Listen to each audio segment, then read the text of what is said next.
Hello guys, तो ये है हमारा जेब हाउस जहाँ पे हम मीडिया ट्रेनिंग करने आए हुए हैं और यहाँ पे हम बहुत ज़्यादा मज़ा करते हैं। और उम्मीद है कि आज का दिन भी बहुत ज़्यादा मज़ेदार होगा। और आज का व्लॉग हम स्टार्ट करेंगे यहाँ के फ़नी मोमेंट्स के साथ। तो आइए देखते हैं। तो हमारा दिन स्टार्ट होता है सबसे पहले अपने रूम को सेट करने से, और उसके बाद हमारी क्लासेस स्टार्ट हो जाती हैं और क्लास में हम बहुत ज़्यादा फ़न करते हैं। और क्लास के बाद फिर से एक क्लास आती है 5 मिनट्स ब्रेक के बाद। उसके बाद फिर से क्लास, फिर से क्लास और फिर से क्लास आती है।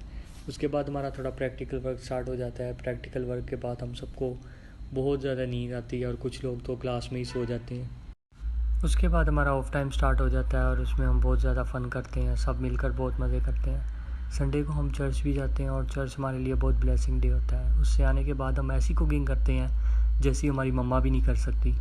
उसके बाद हम सब मिलकर खाना खाते हैं और हम बहुत ज़्यादा एंजॉय करते हैं। उसके बाद हमें कुछ भी करने की पावर नहीं होती, इसलिए हम आते ही सो जाते हैं।